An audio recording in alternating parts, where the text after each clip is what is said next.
bienvenue à toutes et à tous dans ce temps de culte et de rassemblement de la communauté et même extra-communauté, vu qu'il y a des visiteurs aussi. Alors bienvenue aussi aux visiteurs dans nos familles, dans le voisinage. Aujourd'hui, je vous propose de commencer le culte avec ce que nous dit l'évangéliste Jean, avec ce qu'il écrit dans son dernier livre, qui est l'Apocalypse.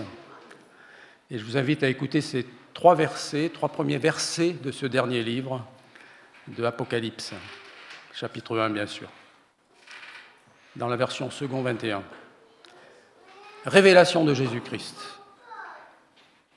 Dieu la lui a donnée pour montrer à ses serviteurs ce qui doit arriver bientôt, et l'a fait connaître en envoyant son ange à son serviteur Jean. Celui-ci l'a attesté. Tout ce qu'il a vu est la parole de Dieu et le témoignage de Jésus-Christ. Heureux celui qui lit et ceux qui écoutent les paroles de la prophétie et gardent ce qui s'y trouve écrit, car le moment est proche.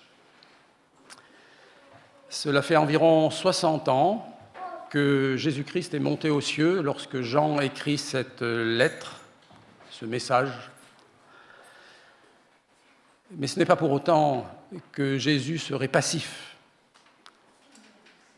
Il est encore actif et Jean l'écrit. Il envoie un ange auprès de Jean. Et nous sommes invités à considérer ce témoignage de l'évangéliste Jean qui est sur son île à Patmos, en exil, à cause de sa foi. Et malgré tout, malgré les difficultés qu'il rencontre, il a un témoignage fort à transmettre. C'est ce qu'il a vu et c'est ce qu'il nous demande d'entendre et qui est annoncé donc par cet ange que Jésus a envoyé.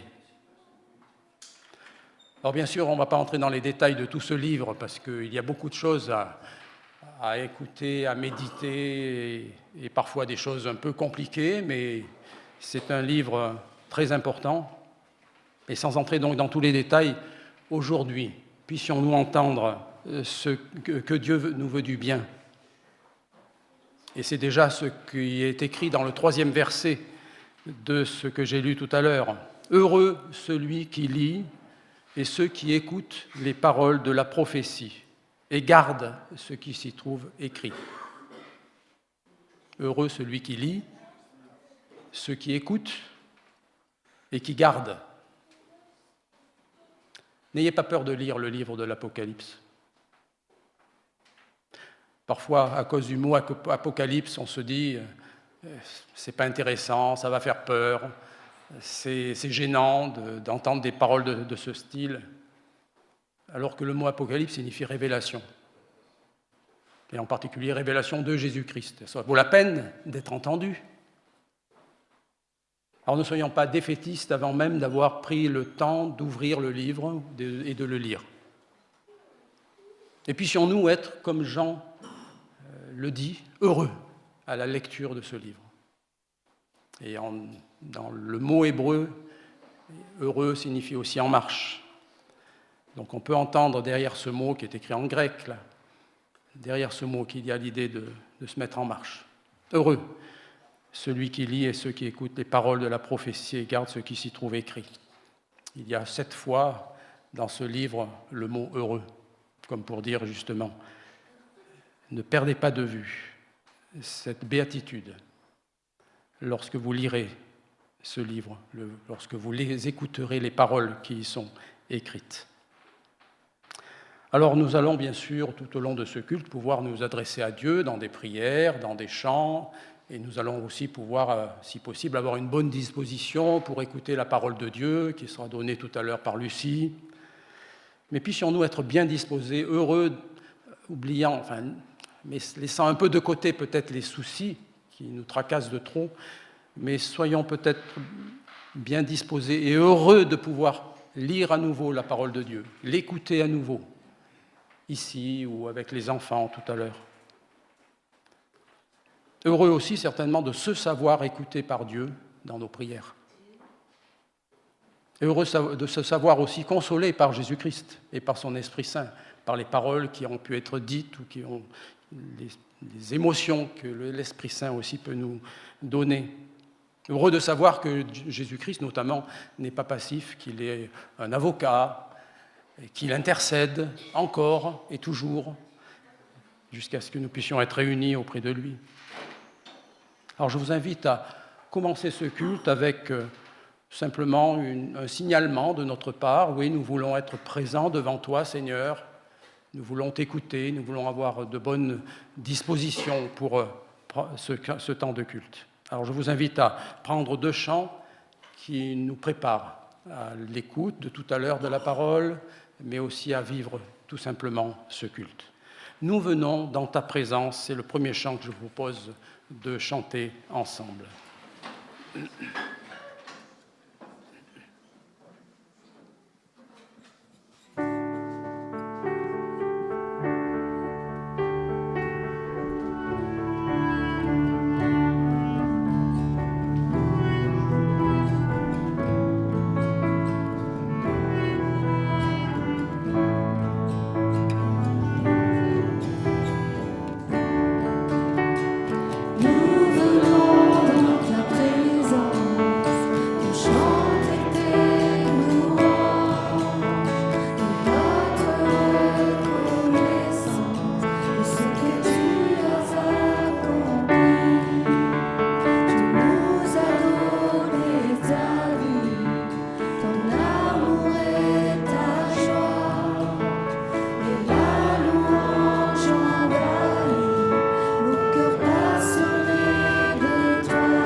C'est « Nul n'est comme toi », un chant qui dit tout simplement « Tu es merveilleux aussi ».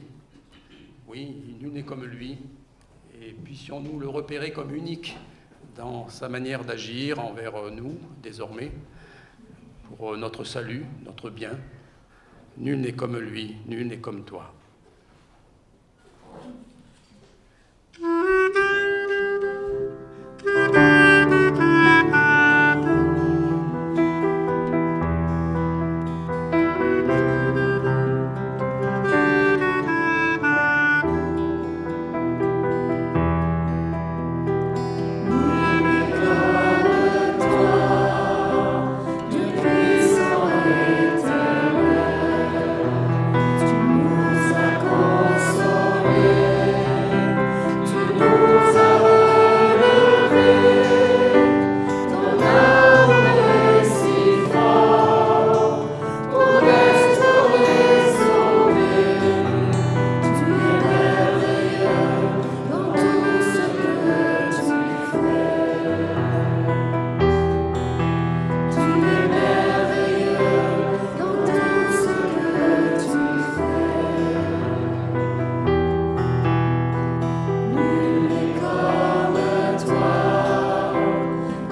Oui, notre Dieu, nous voulons encore aujourd'hui entendre peut-être ces paroles lointaines de l'évangéliste Jean qui nous exhorte à être heureux, ayant toi comme Dieu unique, incomparable par son amour, sa puissance, son désir de sauver chaque jour, d'aider. Tu es merveilleux dans tout ce que tu fais, dans tout ce que tu es.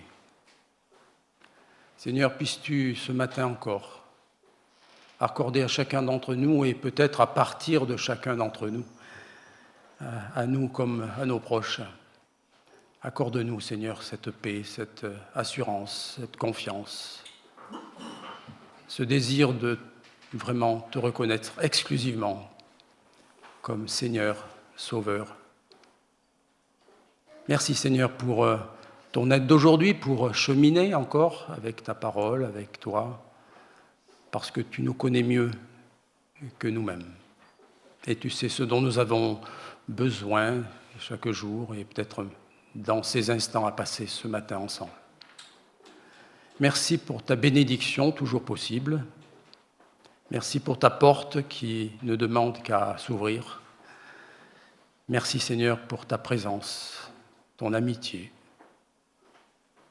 Veuille bénir notre temps, donc à nous aujourd'hui, ici dans cette salle, comme les enfants dans leur salle.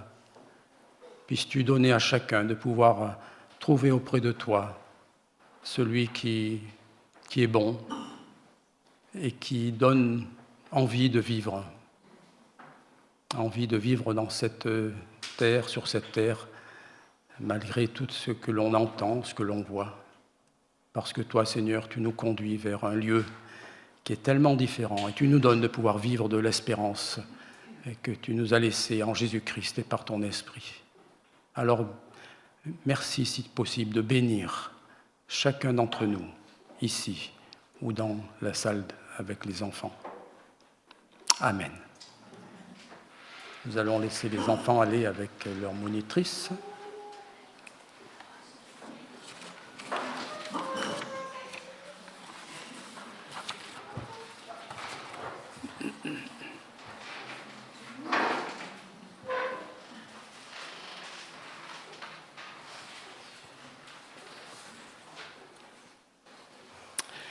Au chapitre 6 de l'évangile de Jean, je reste avec Jean, mais on remonte dans le temps cette fois-ci, où il a écrit un peu plus tôt. Au chapitre 6 de l'évangile de Jean, au verset 66 précisément, il est dit que beaucoup de disciples abandonnèrent Jésus et cessèrent de l'accompagner. Tout simplement parce que les paroles de Jésus étaient jugées trop difficiles à accepter. Peut-être que ça vous est arrivé des moments de lire la parole, de vous dire non, ça c'est pas pour moi, ou pas pour l'instant en tout cas. Je mets un frein à mon enthousiasme d'hier. Sachez-le en tout cas, c'est la vérité, c'est pas simple. Et l'évangéliste Jean dit la vérité.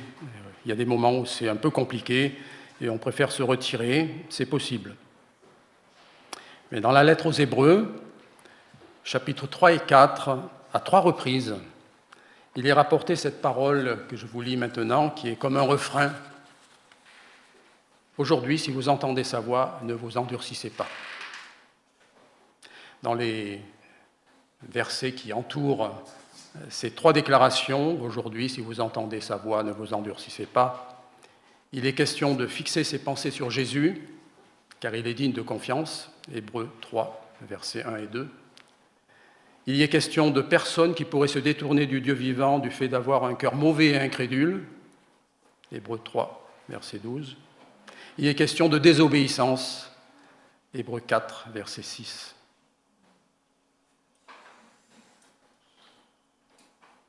Il est possible que notre cœur soit mauvais, incrédule, mal disposé, entêté à vouloir toujours ne pas trop écouter, désobéir. Il est question aussi, bien sûr, de se rappeler que certainement nos pensées devraient être centrées sur Jésus, parce qu'il est digne de confiance. Alors encore une fois, bien sûr, les paroles qui sont dans les évangiles ou dans la parole de Dieu, Ancien Testament, Nouveau Testament, ne sont pas toujours faciles à entendre et parfois pas faciles à accepter si on se sent concerné. Bien sûr, on peut perdre pied parce qu'on subit des influences qui ne sont pas terribles. Mais souvenons-nous que Jésus est, encore une fois, digne de confiance. Il nous dit la vérité. Et parfois, ça fait mal d'entendre la vérité, mais il nous dit la vérité. Alors, je vous invite à persévérer dans notre écoute, aujourd'hui, demain, après-demain, jusqu'à ce qu'il revienne. Et ça, il le dit, c'est une vérité. Sachons prendre du temps avec lui, d'une manière, d'une autre, pour mettre de l'ordre peut-être dans nos pensées, puisqu'il s'agit de centrer nos pensées sur Jésus, dans tout ce que nous faisons. Mettre de l'ordre peut-être tout simplement aussi, suite à nos pensées, dans nos vies, pour ne plus faire certaines choses et faire ce qui plaît à Dieu. Aujourd'hui, si vous entendez sa voix, ne vous endurcissez pas.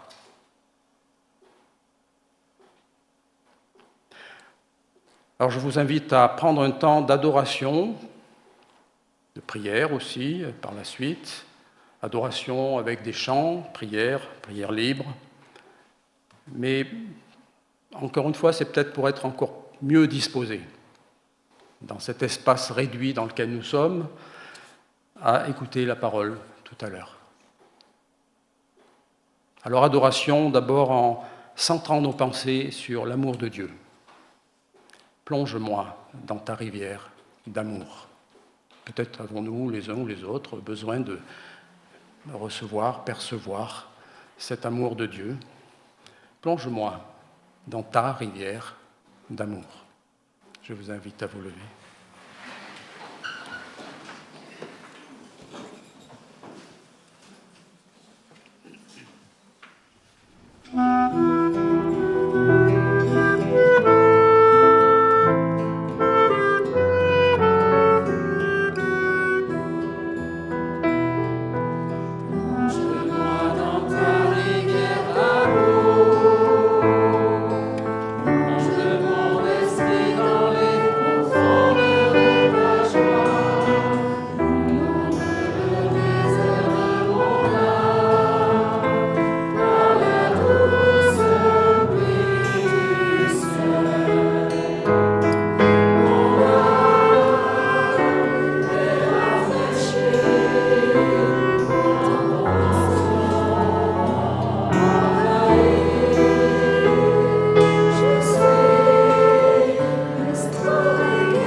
À poursuivre avec cet autre chant où je vous invite à regarder à la sainteté de Dieu, cet être à part, sainteté, un être à part, différent.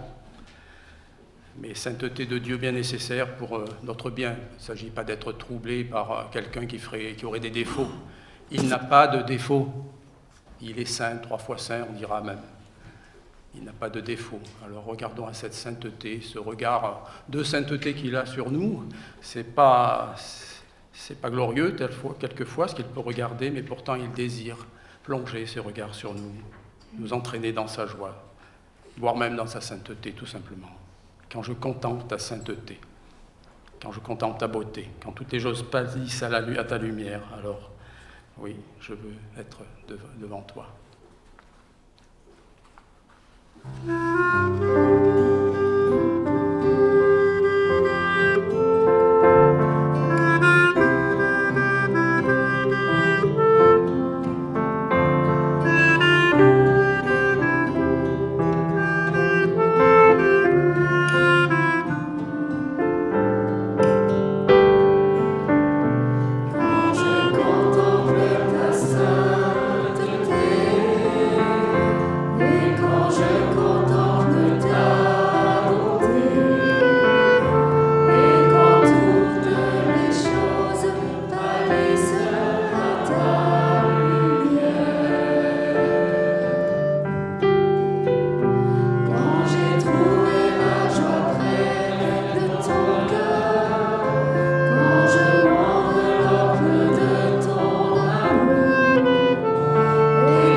Ce temps de prière plus libre, je vous invite à chanter un chant de foi, torrent d'amour et de grâce. Proclamez votre foi, puisque Dieu nous aime tellement, puisqu'il nous fait signe d'une grâce exceptionnelle. Torrent d'amour et de grâce, un chant qui met en avant notre foi pour lui. Croix.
prenant ce temps maintenant pour certains peut-être de silence, pour respirer devant Dieu calmement, peut-être de prière, de confession de foi, déclaration, engagement, je ne sais pas, mais prière en tout cas. Oui, Seigneur, merci parce que tu t'offres toujours comme Sauveur et Seigneur dans une vie. Tu n'es pas passif et tu ne seras jamais passif parce que tu es l'Éternel qui a commencé, qui finira. C'est toi qui tiens toutes choses en main. Donne-nous, Seigneur, de ne pas nous laisser tromper par les images, les paroles, les voix qui parcourent ce monde d'une manière ou d'une autre.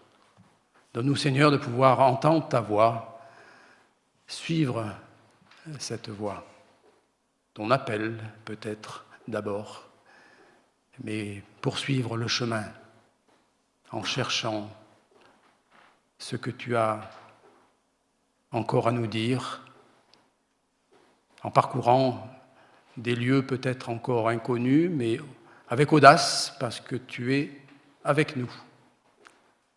Et tu l'as dit, jusqu'à la fin du monde, avec assurance, même si certains de tes disciples avaient encore des doutes lorsque tu as dit ça. Seigneur, merci pour la foi que tu as semée en nous un jour, et merci pour ce désir que tu peux créer en nous de vouloir te suivre, de vouloir t'aimer, de vouloir avancer avec détermination. Merci Seigneur pour ta présence et la confiance que tu désires que nous ayons avec toi. Merci pour ta garde. Amen.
Seigneur, nous sommes rassemblés pour laisser de la place à ta parole. Père, puisses-tu, Seigneur, encore une fois, nous donner d'être à ton écoute, pleinement à ton écoute, centré sur toi, pour ce que tu es. En Jésus, Amen. Je vais laisser Lucie nous donner le message.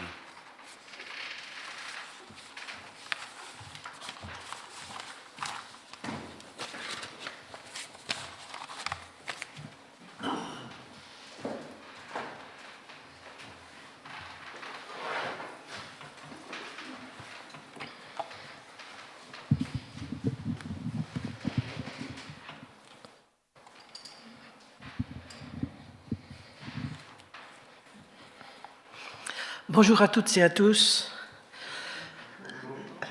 Ce dimanche, j'aimerais m'arrêter avec vous sur un des fruits de l'esprit, tel que décrit dans le verset très connu, dans l'Épître aux Galates, chapitre 5.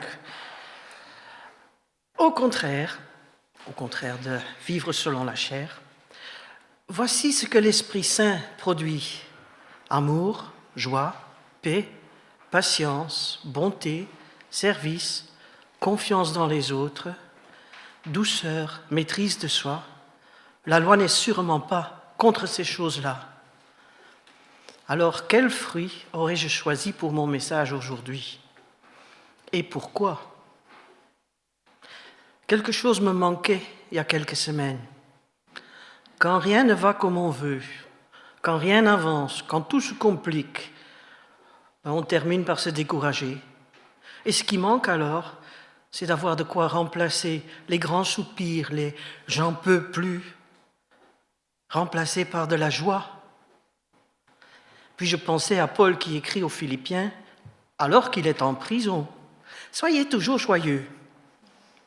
Soyez toujours dans la joie en étant unis au Seigneur. » Je le répète, soyez dans la joie. Ce n'est pas simplement une recommandation, non, c'est écrit sur le ton d'un commandement. Et Paul, il dit la même chose aux Thessaloniciens. Soyez toujours joyeux, priez sans cesse, remerciez Dieu en toutes circonstances. C'est ce qu'il attend de vous qui êtes unis au Christ Jésus. On a peut-être du mal à prendre ces textes. Oui, on connaît tout ça, soyez toujours joyeux. On le chante, je me réjouis, réjouissez-vous. Mais sommes-nous toujours joyeux? Honnêtement, parfois ces versets m'agacent. Quand tout ne va pas bien, quand les circonstances de la vie ne sont pas faciles, pas favorables. Mais Paul vient d'écrire en toutes circonstances. Et Jacques, il écrit concernant les épreuves de la vie. Mes frères et mes sœurs chrétiens, quand vous rencontrez des difficultés de toutes sortes, soyez très heureux. Eh bien, cela m'est impossible. Pourquoi? Parce que le mot « heureux », pour nous, dans notre culture, fait plutôt allusion à l'absence de grands soucis. Mais dans les traductions classiques, version Louis II, Darby, ou la Bible d'études, NBS, il est question de ces épreuves comme d'un sujet de joie. Non pas soyez très heureux, mais considérez-le comme un sujet de joie. Heureux, en grec, makarios. Joie, en grec, kara. Et ces deux mots différents que nos traducteurs mélangent facilement. Comprenons, au temps de Jésus, le mot « heureux » avait une autre connotation qu'à notre époque. Et d'ailleurs, les traductions anglaises traduisent makarios bien souvent par « blessed », « béni », bien heureux en français. En tant que gens de notre époque, il nous faut donc essayer de bien saisir la différence entre ce qui signifie pour nous être heureux et ce qui signifie, en jargon biblique, être heureux dans le sens de joyeux. Certes, quand nous sommes heureux, nous sommes joyeux, ça c'est facile. Mais peut-on être joyeux alors qu'on n'est pas heureux? C'est une nuance, mais c'est une nuance de taille quand même. Le premier texte lu, ce que Paul écrit aux Philippiens, c'est quand il est en prison et il n'est même pas certain de rester en vie. Est-ce qu'il y a là de quoi être heureux? Pas du tout. Et pourtant, Paul est dans la joie. Il nous faut creuser cette différence entre être heureux et être dans la joie. Si c'est un commandement pour le chrétien d'être joyeux, alors comment se fait-il couramment que les gens ont une image des chrétiens plutôt rabat-joie? Vous avez tous vu des films d'une autre époque où les chrétiens allaient vêtus de noir, sobrement, le visage fermé, même la bouche fermée. On dirait des sectes maintenant. D'ailleurs, dans les Pays-Bas, je me permets, les chrétiens portent des bas noirs. C'est une autre époque. Mais puisqu'il fallait être saint, S-A-I-N-T, on devrait revêtir la sobriété, s'abstenir de toutes les choses qui rendent les gens du monde heureux. Le chrétien devrait être dans l'abnégation de soi. Pas de boucle d'oreille pour les filles, s'il vous plaît. Heureusement, on a perdu ces pratiques de nos jours, du moins pour la plupart des milieux chrétiens. C'est tout le contraire de notre monde actuel, Maintenant, c'est l'épanouissement de soi qu'il faut chercher, son bien-être, son bonheur. Se sentir heureux est certainement une émotion que Dieu notre Père veut que nous connaissions, mais il désire aussi que nous sachions que nous n'allons pas toujours ressentir cela, le bonheur. Cela fait partie des réalités de la vie humaine depuis la chute, depuis le premier péché d'Adam et Ève. L'Ecclésiaste nous dit que dans ce monde, il y a un temps pour tout et un moment pour chaque chose. Et quelques versets plus loin, il y a un temps pour pleurer et un temps pour rire, un temps pour les chants de deuil et un temps pour des danses joyeuses. Néanmoins, nous passons beaucoup de temps de notre vie à chercher le bonheur, chercher ce qui nous rend heureux. Par exemple, plus d'argent, une nouvelle voiture, une nouvelle maison, enfin trouver un mari ou une épouse, obtenir un nouveau poste, etc.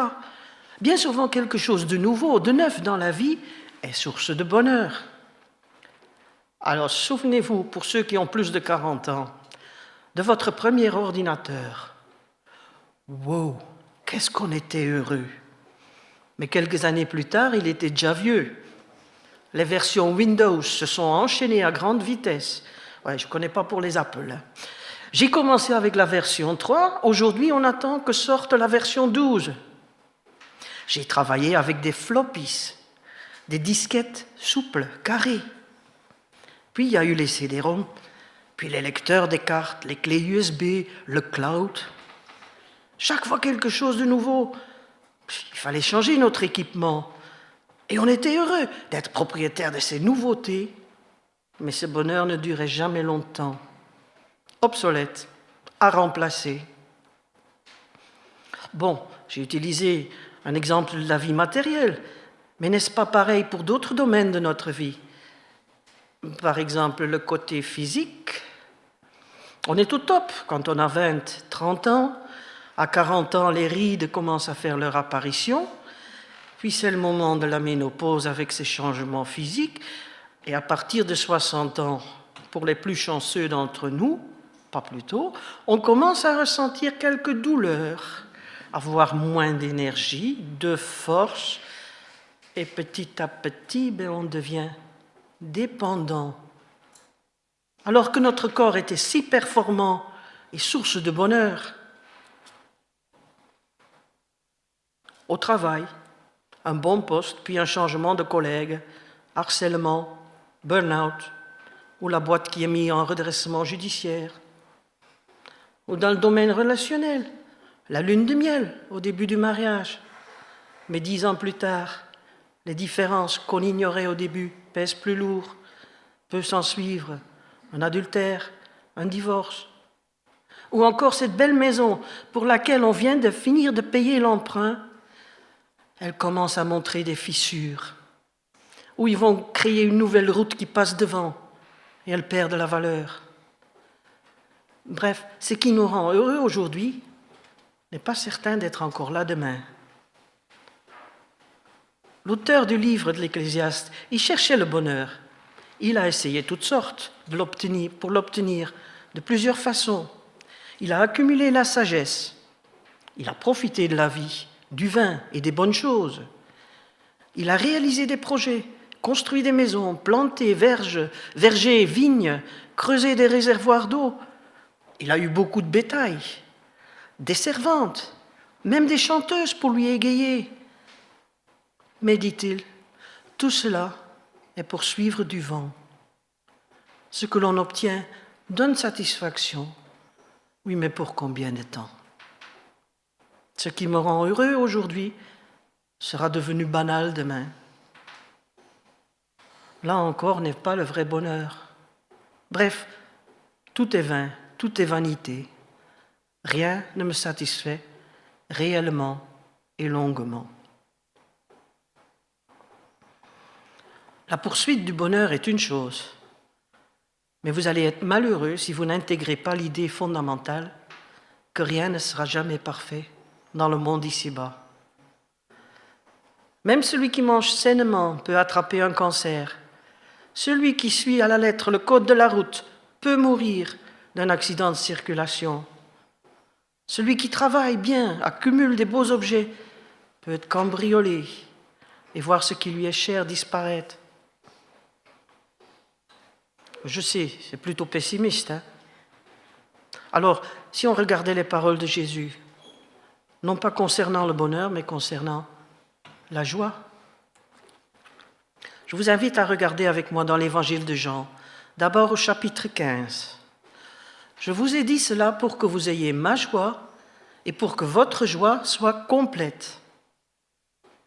Les paroles de Jésus communiquent de la joie, une joie totale, pas partielle.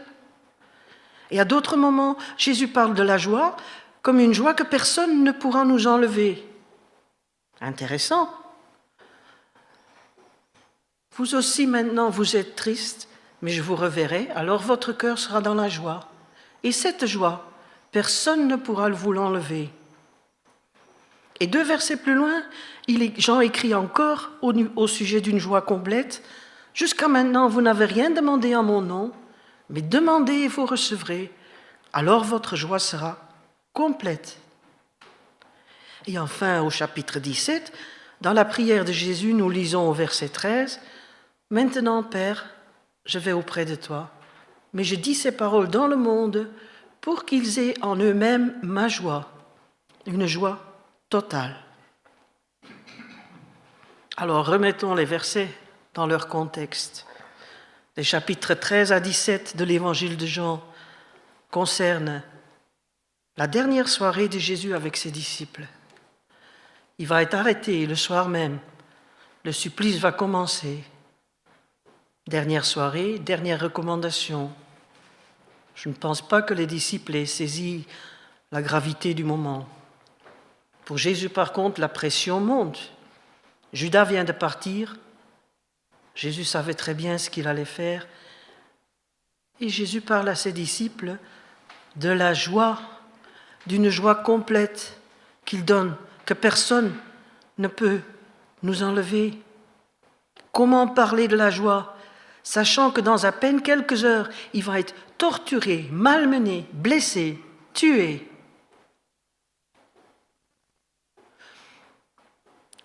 Le premier verset que je viens de citer vient de Jean chapitre 15. C'est le chapitre où Jésus se présente comme le vrai cep. Son Père est le vigneron et nous sommes les sarments, les rameaux. Et le Seigneur recommande à ses disciples de rester unis à lui afin de porter du fruit. Les versets 9 et 10. Comme le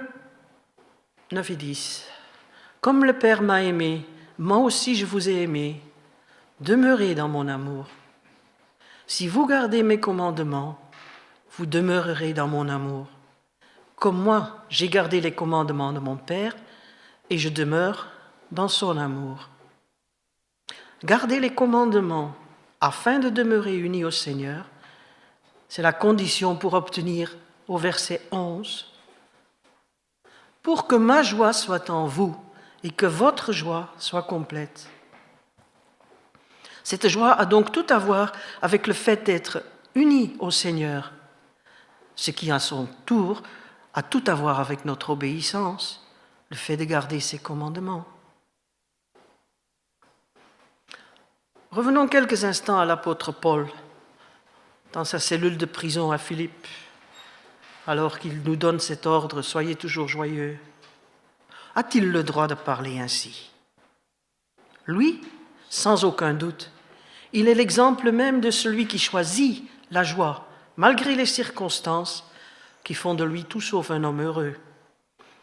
On a 2 extraits du 2e épître aux Corinthiens qui nous en parlent. Nous nous recommandons nous-mêmes à tous égards comme ministres de Dieu, par beaucoup d'endurance dans les détresses, dans les désarrois, dans les angoisses, sous les coups, dans les prisons, dans les désordres, dans les travaux pénibles, dans les veilles, dans les jeûnes. Et quelques chapitres plus loin, Paul énumère 3 fois j'ai été frappé à coups de bâton, 1 fois j'ai été lapidé, 3 fois j'ai fait naufrage, j'ai passé 1 jour et 1 nuit dans les abysses. Mais Paul choisit la joie. Comment? Première indication, qu'est-ce qu'il regarde? À soi-même? À ses circonstances? Il aurait pu faire la liste de tout ce qui n'allait pas. Je ne suis pas libre, je ne veux pas aller où je veux, quand je veux, je ne sais même pas ce qui va m'arriver, je suis dans l'incertitude quant à demain. Il va même dire qu'il préférerait mourir. Mais non, il ne regarde pas son nombril, les 4 murs. Deuxième indication, il regarde l'objectif, son rôle dans le plan de Dieu, sa responsabilité envers les chrétiens, à Philippe, sa mission en tant qu'apôtre. Mais tant que je peux vous être utile, Philippiens, et en mon Dieu, je choisis de rester en vie. Troisième indication, quel est son espoir? C'est l'inverse de la description de la situation actuelle, c'est regarder vers l'avenir. Paul regarde le grand projet du Seigneur, et là, il y a de quoi se réjouir, même lorsqu'on se trouve dans des circonstances pas très heureuses. Paul, il connaît l'avenir, il ne sait pas ce qui se passera demain pour lui, mais il sait que, quoi qu'il doive encore traverser comme situation malheureuse, à la fin, il sera accueilli dans la maison du Père et il connaîtra la vie éternelle, la joie éternelle. Enfin, le vrai bonheur. Et enfin, qu'est-ce qu'il attend de la vie, Paul? Non pas ce qu'il aurait pu avoir comme source de bonheur. Il était bien placé pour avoir le bonheur selon le monde. Ce n'est pas ce qu'il a choisi. Quelque part en nous, en chacun de nous, on garde quelque chose de l'enfant qu'on a été, de nos rêves. Les jeunes enfants qui disent « Quand je serai grand, je serai chanteuse à la télé, je serai championne olympique, je serai une princesse et je vivrai dans un beau château. » Paul a l'âge d'avoir compris ce qu'est la vie, la vraie vie. Elle n'est pas si simple. Elle est faite de haut et de bas, de succès et de contre-coups, de gains et de pertes. Et vouloir échapper à cela, c'est une illusion. Nous vivons dans un monde déchu, avec des contraintes innées à la vie humaine, énumérées déjà dans Genèse chapitre 3. Et pour aller de l'autre côté de la Bible, dans le livre des Hébreux chapitre 11, nous raconte la vie de quelques grands personnages qu'on appelle les héros de la foi. D'autres héros de la foi ont supporté des insultes et des coups de fouet. On a attaché certains avec des chaînes, on les a mis en prison, on les a tués en leur jetant des pierres, ou bien on les a sciés en deux, ou on les a tués par l'épée. D'autres sont allés d'un endroit à un autre, habillés avec des peaux de mouton ou des peaux de chèvre. Ils manquaient de tout. On les faisait beaucoup souffrir et on les traitait vraiment mal. Pourtant, le monde n'était pas digne de ces gens-là. Ils sont allés d'un endroit à un autre, dans les déserts, dans les montagnes, dans les abris des rochers, dans les trous de la terre. Ils ont tous cru en Dieu. C'est pour cela qu'on les a donnés en exemple. Mais ils n'ont pas reçu ce que Dieu avait promis. Vivre par les promesses de Dieu, c'est chercher à connaître cette joie complète. Au lieu de se plaindre de la situation actuelle, de se considérer comme victime, de tenir les autres comme responsables de notre malheur, de déprimer, de dire que je ne serai plus jamais heureuse. La joie est cet état de bien-être qui provient du fait que nous connaissons le Seigneur. Connaître dans le sens intime d'être en relation avec lui. Alors, son esprit agit en nous et produit du fruit, la joie. Le sentiment d'être heureux provient de la prospérité, du plaisir. Cela provient de ce que nous avons fait. Exemple, acheter une nouvelle voiture. Il y a aussi une relation de cause à effet, mais ce sentiment est incertain, fugitif. La joie, elle n'est pas le produit de nos actions. C'est quelque chose que Dieu, par son esprit, opère en nous. Contrairement au sentiment d'être heureux, fugitif, passager, temporaire, la joie n'est pas quelque chose que l'on peut perdre. Personne ne peut vous l'enlever. La joie ne nous appartient pas. Elle est à Dieu. C'est Dieu qui nous donne cette joie complète. Et Dieu ne change pas. Donc cette joie n'est pas censée disparaître de notre vie. Jacques, il dit, tout ce qui nous arrive de bon, tous les plus beaux cadeaux viennent d'en haut. Ils viennent de Dieu, le créateur du soleil et des étoiles. Chez lui, il n'y a pas de changement, pas de mouvement, pas d'ombre. La joie nous est donnée. C'est l'esprit qui produit ce fruit en nous. Arrêtez de dire, il faut que je sois plus joyeux. Ce n'est pas quelque chose que vous pouvez réaliser par vos forces. C'est quelque chose qu'on peut juste choisir, malgré les circonstances. Plein de choses peuvent nous voler temporairement notre joie. Perte d'un être cher, d'un travail, problème de santé, conflit dans la famille, ou le fait que les choses dans l'Église ne sont pas telles que nous aimerions qu'ils soient. La mélancolie du bonheur passé, la crainte de l'avenir, voilà les voleurs de la joie. Alors qu'il s'agit, comme Paul, d'adopter cette autre perspective, choisir la joie. Non pas nier les circonstances peu favorables, mais demeurer unis à Christ. Cette approche de la vie, non pas par les choses que l'on voit, mais par ce qui est invisible et pas moins réel pour autant. Choisir la joie, ça peut laisser pensif. Essayons de comprendre encore la chose à travers l'exemple du Christ. Dans l'Épître aux Hébreux, chapitre 12, regardons toujours Jésus. C'est lui qui fait naître la foi, qui la rend parfaite. Il a accepté de mourir sur une croix sans avoir honte. En effet, il voyait d'avance la joie qu'il allait recevoir. Et maintenant, il est assis à la droite de Dieu. Oui, pensez à Jésus. Les pécheurs étaient contre lui, mais il a tout supporté.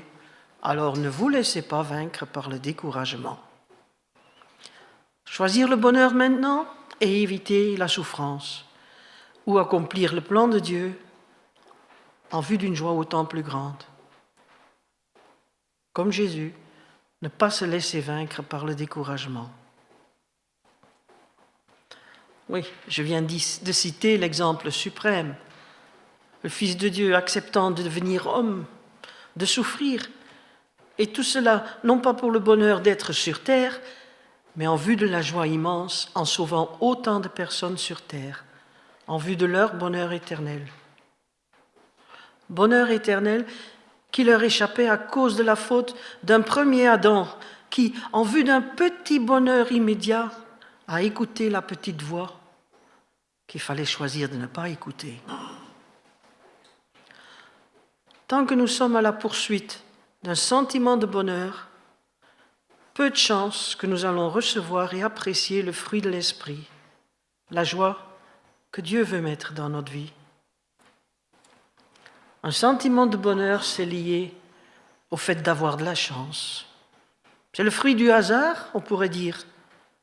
Mais la joie, c'est le fruit de l'esprit qui témoigne à notre fort intérieur que nous sommes enfants de Dieu, acceptés et aimés par lui, même quand la chance ne nous sourit pas. Je reviens encore une fois à l'épître de notre apôtre Jacques, qui disait de considérer comme source de joie les épreuves de la vie qui nous tombent dessus.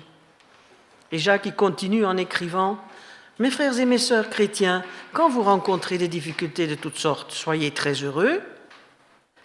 Vous le savez, si votre foi reste solide dans les difficultés, celles-ci vous rendent plus résistants. Et il faut que vous résistiez jusqu'au bout. Alors vous serez vraiment parfait et vous ne manquerez de rien. Ne manquez de rien. N'est-ce pas une description de ce qui nous donne la joie? En fait, la joie, elle est aussi une expression de notre reconnaissance. Ne pas être joyeux, c'est constater ce qui manque. Être joyeux, c'est reconnaître tout ce que nous avons déjà reçu. D'ailleurs, dans l'Épître aux Philippiens, Paul associe en quelques versets le fait d'être joyeux avec de la reconnaissance et le fait de demeurer en Christ. C'est bien cet aspect de demeurer que Jésus a annoncé comme nécessaire pour que sa joie soit en nous et que notre joie soit complète. Paul, il a écrit « Soyez toujours dans la joie, en étant unis au Seigneur. Je le répète, soyez dans la joie. » Et 2 versets plus loin, « Ne soyez inquiets de rien, mais demandez toujours à Dieu ce qu'il vous faut. Et quand vous priez, faites vos demandes avec un cœur reconnaissant. Alors, la paix de Dieu qui dépasse tout ce que nous pouvons comprendre gardera vos cœurs et vos pensées unis au Christ Jésus. Unis au Seigneur, source de joie, reconnaissance, joie complète. Paul, il est en prison, il risque de mourir. Dans les chapitres de l'Évangile selon Jean, Jésus veut faire comprendre à ses disciples que malgré l'horreur de la croix et des souffrances que cela implique, malgré leur tristesse de ne plus être avec lui pendant 3 longs jours, il faut avoir comme objectif la joie de le voir de nouveau parmi nous, une joie qui demeure, une joie qui est complète. Je termine avec encore un verset souvent cité au sujet de la joie. C'est dans le livre de Néhémie, où Esdras leur dit encore « Rentrez chez vous, faites un bon repas, buvez du vin sucré, envoyez des plats à ceux qui n'ont rien préparé. Oui, ce jour appartient à notre Seigneur, ne soyez pas tristes. La joie qui vient du Seigneur, voilà votre force. » Et très souvent, les traductions disent « La joie du Seigneur sera votre force ». Moi, j'ai du mal à comprendre. La joie du Seigneur. Pourquoi est-il joyeux? N'est-il pas joyeux tout le temps?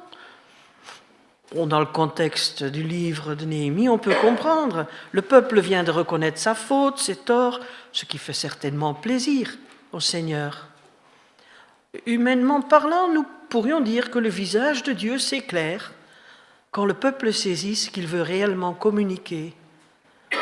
Non pas que la loi, mais surtout aussi la grâce. Notre joie découle de la joie du Seigneur. Quand on saisit ses commandements, quand on demeure en lui, cette joie qui vient du Seigneur, fruit de l'Esprit, non pas un fruit à produire, mais à porter, à choisir de porter ce fruit, à ne pas laisser les événements de la vie vous ôter cette joie, que finalement personne ne peut vous ravir, cette joie complète, parce qu'elle appartient à Dieu, elle vient de lui. Cette joie, une ressource qu'il nous faut laisser jaillir, choisir la joie, comme Paul en prison. Changer notre regard, oublier la honte d'hier, les épreuves d'aujourd'hui, l'incertitude de demain. Changer notre regard, la joie d'être dans la communion avec le Seigneur. Partager sa joie. Il nous partage sa joie. Alors que choisis-tu? De rester triste ou de revêtir la joie? Comme Paul, laisse votre regard dépasser les murs de votre prison, de cette situation que vous ne pouvez pas changer, mais réjouissez-vous toujours d'être unis au Seigneur. Que la joie complète que le Seigneur vous promet, cette joie que personne ne peut ravir, soit de nouveau dévoilée dans votre cœur par la puissance de son Esprit. Je vous invite à prier.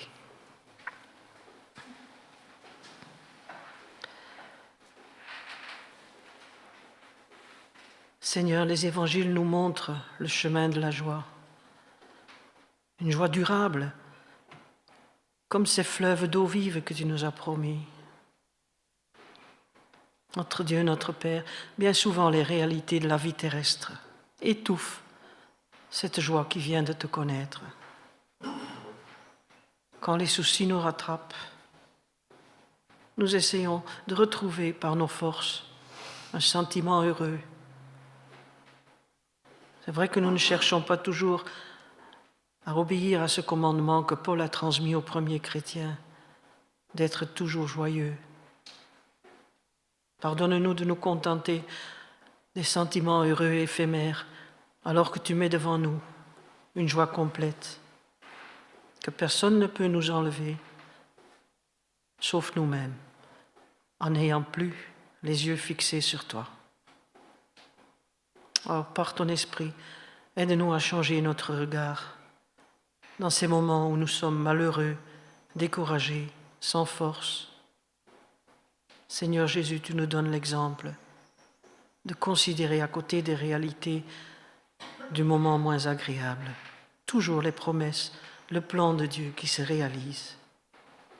Merci pour ton exemple lors de cette dernière soirée avant la croix, pour tes paroles qui désirent nous communiquer ta joie.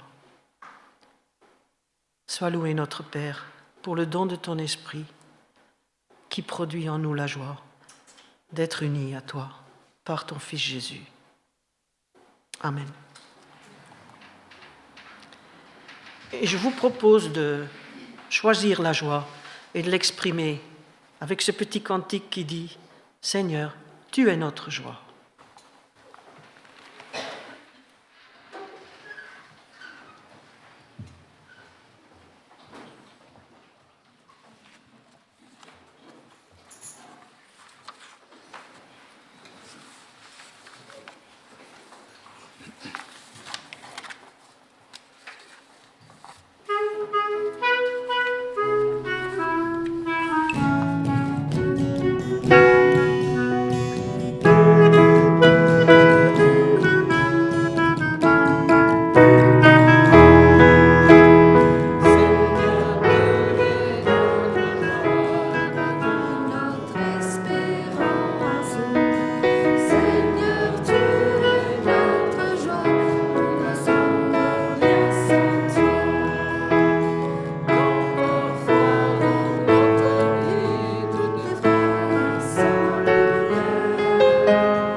À prendre place.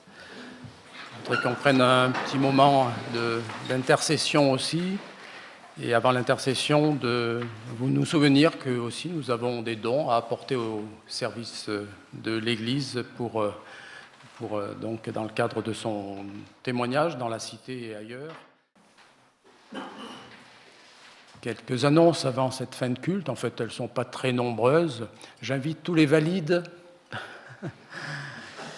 volontaires qui voudraient sortir un peu mercredi en randonnée à me suivre pour vivre un temps spécial dans une randonnée à Bélémas, une petite randonnée d'environ 3 heures. Environ 3 heures, mais ça se fait bien. On l'a vécu mercredi dernier et c'était bien. Rendez-vous à 8h45 ici pour ceux qui voudraient Donc participer à cette randonnée, ce n'est pas excessif. Il ne faut pas imaginer 3 heures, waouh, c'est dur. Non, c'est assez raisonnable. Et les difficultés ne sont pas extraordinaires. En général, je n'ai pas choisi des itinéraires simples, avec pas trop d'altitude, de différentes altitudes, mais de manière simple. Prenez ce qu'il faut, à savoir peut-être crème solaire, anti-moustique, casquette, bien sûr votre pique-nique, puisque nous partagerons un pique-nique ensemble, et puis de l'eau, bien sûr, de l'eau, parce qu'il va faire un peu chaud, mais en partant relativement tôt le matin, on finit la balade vers 12h15 et on prend le repas ensemble, voyez. Pour terminer ce culte, je vous rappelle ce que j'avais dit en début de culte, à savoir cette parole de Jean, l'évangéliste, dans l'Apocalypse, révélation de Jésus-Christ. Dieu lui a donné pour montrer à ses serviteurs ce qui doit arriver bientôt. Le mot « bientôt » en grec, c'est « taxis », et ça donne l'idée de taxi, c'est-à-dire rapide. Alors parfois, on confond le « bientôt » avec « demain », et alors que c'est rapide, l'idée qui est derrière. Le Seigneur peut surprendre par sa rapidité d'action. Dieu la lui a donné pour montrer à ses serviteurs ce qui doit arriver bientôt et l'a fait connaître en envoyant son ange à son serviteur Jean. Celui-ci l'a attesté tout ce qu'il a vu et la parole de Dieu et le témoignage de Jésus-Christ. Heureux, derrière ce mot heureux, joyeux, celui qui lit et ceux qui écoutent la parole de la prophétie et gardent ce qui s'y trouve écrit, car le moment est proche. Si vous ne savez pas quoi lire pendant ce temps de vacances, je vous invite à lire l'Apocalypse, puisque c'est peut-être un livre délaissé. Et en tout cas, je vous invite à être complètement confiant dans le Seigneur, quelle que soit votre lecture et votre parcours. C'est le dernier chant que je vous invite à prendre ensemble maintenant. J'ai confiance en mon Seigneur.